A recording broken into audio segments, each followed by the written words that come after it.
Buen día, hermanos. Hoy es domingo 25 de abril del año 2021 y por cuestión de la pandemia en nuestro estado ha habido muchos contagios y por eso ha habido una orden de un super cierre a nivel estatal. Y nosotros como iglesia hemos decidido pues unirnos a esa decisión del gobierno y ahora por eso tendremos este mensaje a través de las redes sociales. Entonces queremos animarles a estar orando y a seguir adelante cuidándonos para que podamos participar socialmente o cívicamente en lo que nuestra autoridad disponga. Y pues hay que cobrar ánimo. Estamos estudiando Romanos y hoy nos toca estudiar Romanos capítulo 10, del versículo 14 hasta el 21, ahí se acaba Romanos 10. Pero seguiremos en Romanos capítulo 11, del 1 hasta el verso 24. Es un texto bastante largo, pero creo que vale la pena que lo analicemos. El título para hoy es Un proyecto incuestionable. Sócrates decía que la mejor manera de aprender era preguntando. De hecho, inventó un método que se llama mayéutica, que se trata de preguntar y preguntar a varias personas y luego sacar una conclusión. Es decir, aprender a partir de preguntas. Preguntar es importante. Los seres humanos nos preguntamos cosas. Los niños son muy preguntones, los adolescentes, porque quieren aprender. Los alumnos preguntan, ¿y eso para qué me sirve? Y el maestro pues se desespera cuando le preguntan para qué le sirve aprender álgebra, aprender historia. ¿Para qué le sirve? Dicen los alumnos. El texto que estudiamos hoy responde a preguntas críticas de la raza humana. Y para el día de hoy es muy pertinente porque en nuestros días ha aumentado mucho el pensamiento calvinista y humanista en el movimiento carismático. Y se enseña que el hombre decide, que el hombre puede, que el hombre tiene autoridad, que el hombre declara, que hay milagros en la boca, por mencionar cosas. Y al mismo tiempo se ha levantado un hipercalvinismo con la idea de que Dios ha escogido a unos para salvación y a otros para perdición. Es decir, la predestinación total. Por eso conviene que estudiemos este pasaje. Pero vamos a hacerlo a manera de preguntas. El pasaje nos responde preguntas. Primera pregunta. ¿Ha hecho Dios algo para solucionar el problema de la humanidad? Primera pregunta. ¿Ha hecho Dios algo para solucionar el problema de la humanidad? La respuesta es sí. Nosotros sabemos que sí. Pero el texto lo dice claramente. Romanos 10:14 dice. ¿Cómo pues invocarán a aquel en el cual no han creído? ¿Y cómo creerán en aquel de quien no han oído? ¿Y cómo irán sin haber quien les predique? Bueno, evidentemente se trata de una exhortación a la predicación, que vayamos y le digamos a las personas sobre el plan de salvación, pero también Él nos da la enseñanza de que Dios ya solucionó el problema. Pablo hace una serie de preguntas que tienen que ver con el mensaje que nos ha dado antes.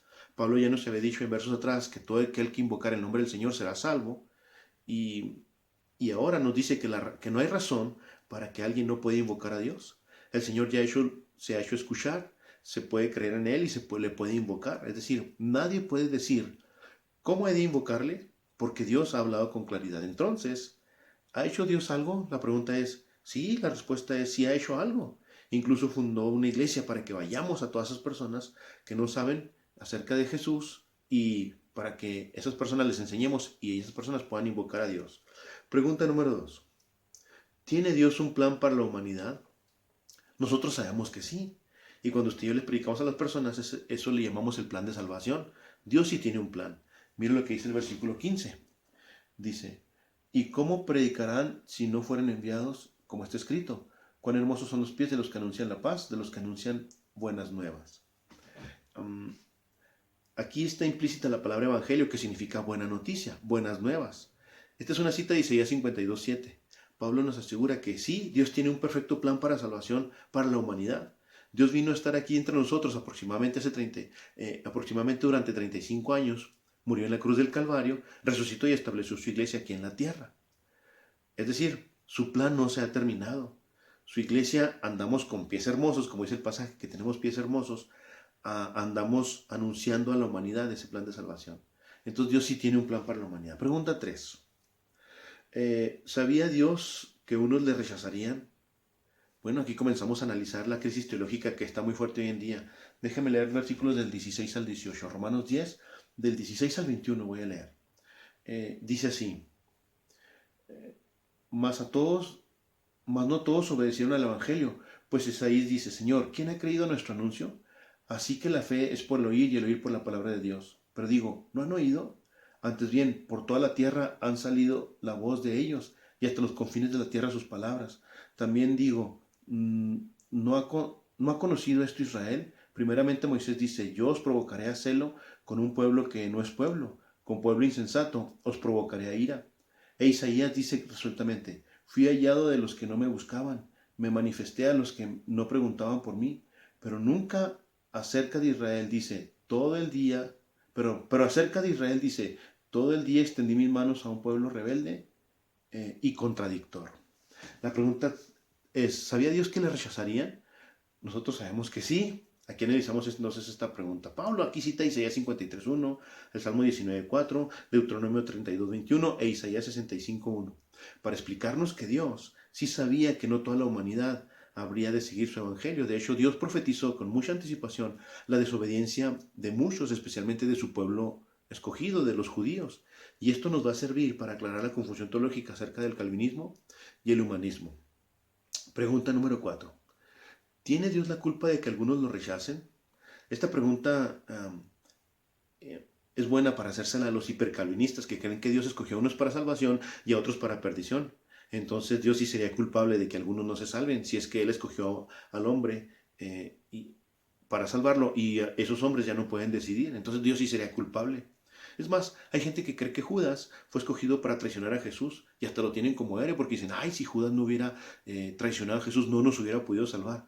Por favor, Jesús nos hubiera salvado con o sin Judas. Jesús dice, yo pongo mi vida voluntariamente, nadie me la quita, yo de mi misma voluntad la pongo. El pasaje dice que Dios no escogió a los que le rechazaron, es decir, no hay predestinación de los que le rechacen. Miren lo que dice Romanos, ahora vamos a Romanos 11.1. En este pasaje, ahora ya nos cambiamos de capítulo, ahora vamos a Romanos 11.1, que dice así. Digo pues, ¿ha desechado Dios a su pueblo? En ninguna manera, porque también yo soy israelita, de la descendencia de Abraham, de la tribu de Benjamín. Entonces Dios sí sabía que lo iban a rechazar y Dios no tiene la culpa. El pueblo, el humano lo rechaza porque el humano de su voluntad decide rechazarlo. Definitivamente no. El problema no es de Dios. Dios ha hecho todo lo posible para salvar al ser humano y algunos seres humanos siguen haciendo todo lo posible por perderse. El pastor Gilberto Gutiérrez dice que se requiere más esfuerzo para perderse que para ser salvos. Dios pone todo. Nos habla, nos revela su verdad, envía profetas de pies hermosos para que nos prediquen. Dios ha hecho todo para salvarnos. Entonces, lo que pasa es que el ser humano no quiere ser salvado. Ya hemos dicho antes que una persona que se ahoga en una alberca, pues el salvavidas no va a salvarlo porque él quiere salvarse por sí mismo y está luchando. Si el salvavidas se avienta a la alberca para salvarlo, ese que se está ahogando lo va a golpear y entonces no lo podrá salvar. El salvavidas espera hasta que esa persona se rinda y se quede así como desmayado y entonces el salvavidas se tira al agua y lo salva porque mientras se quiere salvar por sí mismo, no es un candidato para ser salvado, no es salvable, porque en su desesperación va a golpear al salvavidas y va a haber 2 funerales en lugar de 1. ¿Qué necesitamos entonces hacer para ser salvo? Nada, quedarnos quietos. ¿Qué tenemos que ser una persona para condenarse? Rechazar al Salvador, armarte de valor para decirle no a Dios, decirle no quiero, decir que todo lo que has logrado por tus propias fuerzas. Entonces, sí se requiere más esfuerzo para perderse que para ser salvo, porque para ser salvo hay que hacer nada. Y para perderse tienes que esforzarte con tus propias fuerzas y luchar y querer ganar tu salvación, lo cual no vas a poder. Pregunta número 5. ¿Cuál es el problema? Ahora déjeme leer Romanos 11, versículos 2 y 3. Dice, ¿no ha desechado Dios a su pueblo al cual desde antes conoció? ¿O no sabes qué dice Elías en la Escritura? ¿Cómo invoca a Dios contra Israel diciendo, Señor, a tus profetas has dado muerte y tus altares has derribado y solo yo he quedado y procuran matarme? ¿Se acuerdan de ese pasaje cuando Elías estaba huyendo de Jezabel porque mató a los 450 profetas de Baal y Jezabel lo quería matar y él huyó y estaba en la cueva ya escondido? Y de pronto Dios le aparece y dice, ¿qué haces aquí, Elías? ¿Por qué estás escondido? Es que procuran matarme solo, yo he quedado, nadie te sirve. Y Dios le dice, oye, espérate, no estás solo. Yo he guardado 7,000 profetas que no han doblado sus rodillas ante Baal. Ese es el asunto. Dios no ha rechazado a su pueblo.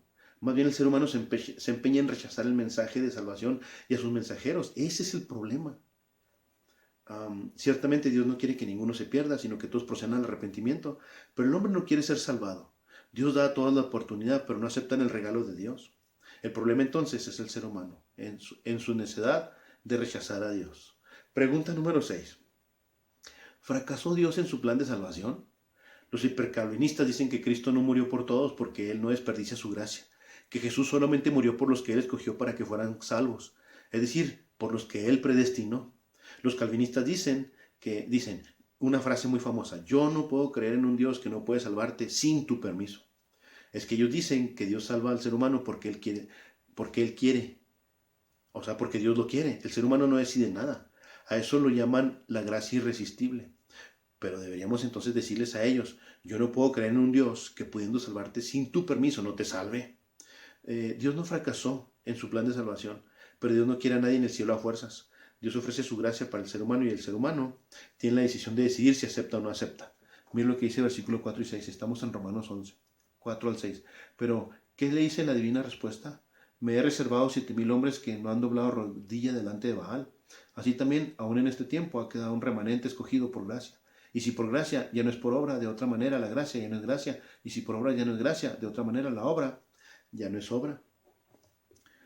Es decir, Dios no fracasó en su plan. Ciertamente hay mucha gente que le rechaza, pero en todas las generaciones hay un remanente que le obedece y experimenta la salvación. Pregunta número 7. ¿Aún está Dios en control?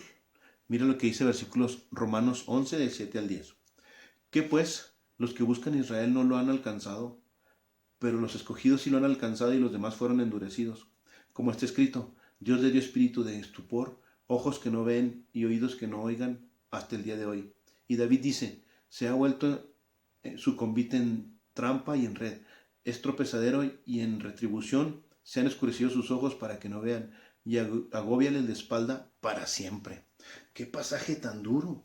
Aquí entonces salta un calvinista y dice: no, que no, pastor, pero no es la primera vez que aparece este pasaje como este en la Biblia. Jesús contó la parábola del sembrador y luego explicó la parábola a sus discípulos y les dijo: yo les hablo por parábolas para que la gente oyendo no oiga y viendo no vean, que no entiendan y que no sean salvos. ¿Qué? Nos preguntamos: ¿cómo es posible eso? Miren, hermanos, es que el problema es que la Biblia fue escrita no en nuestra cultura mexicana, sino en una cultura judía. Es como si dijera: una persona enferma de sus ojos y ha pasado muchos días en la oscuridad, al salir a la luz le lastima los ojos. Pues Dios así ha alumbrado de tal manera que algunos están tan enfermos que cierran más sus ojos porque esa luz les causa problema en su vista. No es que Dios les haya obligado a dejar de creer, no. Es que Dios se ha revelado de tal manera que en su necedad de su corazón y en su enfermo corazón han decidido cerrar más su corazón y no creer. El que ha decidido no creer, por más revelación que se le dé, creerá menos. Es lo mismo que cuando Dios endureció el corazón de Faraón en Egipto. Le dice Dios a Moisés: ve, saca a mi pueblo y yo endureceré el corazón de Faraón. No significa que Dios hizo que el Faraón no los dejara ir, no, sino que cuando Dios se revela al Faraón, el Faraón entiende quién es Dios, qué es Dios, y entonces su corazón está tan negro, tan malo, que se cierra más. La luz le lastima más, la luz de la revelación perfecta de Dios le lastima más y se cierra más su corazón, y por eso no los dejaba salir. No es que Dios obra en el corazón para que se ponga duro, no, no es así. La tremenda luz de Dios le hacía cerrar más los ojos y entonces se volvía más terco. Pablo nos dice que Dios sí está en control de todo. Algunos piensan que el diablo está en control de este mundo y que el diablo es dueño de este mundo, pero no es así. Nadie puede oponerse a Dios, ningún humano, ningún espíritu, ni Satanás. Nadie puede oponerse a Dios y triunfar. Dios tiene la primera y la última palabra y las del medio también. Si un ser humano está dispuesto a escuchar y a no creer, Dios respeta su terquedad y lo deja caminar en pos de su propia decisión. Muchas de las cosas que pasan, Dios no las provoca, pero sí las permite, porque, hermano, Dios está en control de todo. Y última pregunta: ¿hay esperanza aún? Mira lo que dice Romanos 11, del 11 al 24. Este es el pasaje más largo y lo voy a leer. Casi no alcanzo a leer, entonces, a ver, dice así: digo pues, ¿han tropezado los de Israel para que cayesen? En ninguna manera, pero por su transgresión vino la salvación de los gentiles para provocarles a celo. Si su transgresión es la riqueza del mundo y su defección la riqueza de los gentiles, ¿cuánto más su plena restauración? Porque a vosotros hablo, gentiles, por cuanto yo soy apóstol de los gentiles, honro mi ministerio. Por si en alguna manera pueda provocar a celo a los de mi sangre y hacer salvos a algunos de ellos. Porque si su exclusión es la reconciliación del mundo, ¿qué será su admisión sino vida de entre los muertos? Si las primicias son santas, también lo es la masa restante. Y si la raíz es santa, también son las ramas. Pues si algunas de las ramas fueron desgajadas, y tú siendo olivo silvestre, o sea, el pueblo judío, los gentiles, ha sido injertado en lugar de ella y ha sido hecha participante de la raíz y de la rica savia de olivo, es decir, de Jesucristo. No te jactes contra las ramas, y si te jactas, sabe que no sustentas tú la raíz, sino la raíz a ti. Pues las ramas dirán, fueron desgajadas para que yo fuese injertado. Bien, por su incredulidad fueron desgajadas, pero tú por la fe estás en pie. No te ensoberbezcas y no teme, porque si Dios no perdonó las ramas naturales, a ti tampoco te perdonará. Mira pues la bondad y la severidad de Dios, la severidad ciertamente para con los que cayeron, pero la bondad para contigo, si permaneces en su bondad, pues de otra manera tú también serás cortado. Y aun ellos, si permanecieren en incredulidad, serán injertados, pues poderoso es Dios para volverlos a injertar. Porque si tú fuiste cortado del que por naturaleza es olivo silvestre, y contra naturaleza fue injertado en el buen olivo, ¿cuánto más estos que son las ramas naturales serán injertados en su propio olivo? Es un pasaje extenso, pero vale la pena que lo hayamos leído. Se trata de, ¿hay esperanza todavía? En este discurso Pablo nos deja claro por lo menos 4 cosas. Primera cosa, el pueblo judío no está perdido para siempre. Todos los judíos, igual que cualquier raza que busquen a Dios, encontrarán salvación por medio de la fe en Jesucristo, cualquiera, no importa si es judío. No, el judío no son salvos por raza, sino porque acepten a Cristo Jesús. No son salvos porque son judíos, sino pueden ser salvos por creer en Jesús y entonces serán salvos. Todos los que vengan a Jesús, no importa la raza. Segunda cosa, la desobediencia del pueblo judío vino a ser una oportunidad para salvación universal. Y esto no significa que Dios no tuviera el plan de salvar a todos los pueblos, pero es un hecho de que no hubiera sido posible si el mensaje del Evangelio hubiera sido confinado nada más a una sola nación. Número 3. El mensaje de esperanza y la advertencia del rechazo son universales.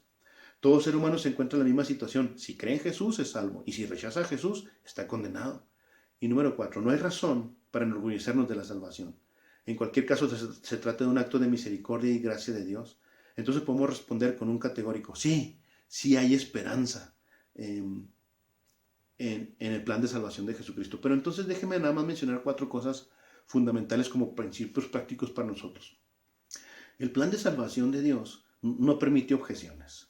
Dios habló a la raza humana, Dios ha hecho todo para salvarnos, entonces no podemos objetar. No, es que nadie me dijo, nadie, en ninguna cultura, ninguna persona puede decir, nadie me dijo. Número 2, el plan de salvación tiene un punto débil, y por decir un punto débil, es nada más por decirlo. ¿Cuál es? La decisión humana. Depende de que el humano decida. Aunque Dios hace todo para salvarnos y la salvación depende de Dios, pues la verdad es que el humano al final decide. Número 3. El plan de salvación nos confronta con lo mejor y lo peor de la vida. Es decir, vida eterna o condenación. Cada quien decide. Un humano al recibir el Evangelio puede decidir si puede aceptar a Jesús, entonces tendrá vida eterna. Y si lo rechaza, estará condenado eternamente. Y número 4. El plan de salvación es la esperanza para nosotros hoy. ¿Tenemos esperanza? Sí, por supuesto que sí. Debemos vivir en esperanza y contra esperanza. Así es que si tuviéramos un desafío hoy, hermanos, hoy es el día de salvación. Compartamos la salvación con la gente que no conoce a Jesucristo. Disfrutemos el Evangelio y compartámoslo con todos aquellos que no lo tienen. Así es que es un mensaje largo, es un mensaje extenso, pero vale la pena que lo analicemos. No hay una predestinación, lo que sí es que Dios ha hecho todo para salvarnos y nos ha salvado, y ahora tenemos el privilegio de compartir ese Evangelio, esa buena noticia con aquellas personas que no lo tienen. Es un proyecto incuestionable, no podemos preguntar nada más que recibirlo, y todo es para su gloria. Deseo de todo mi corazón que nos bendiga, hermanos, sigamos orando y sigamos adelante en todo esto que está pasando en nuestra sociedad. Debemos estar muy alertas y bendiciendo a la gente que nos rodea, llevándoles el Evangelio. Hasta pronto.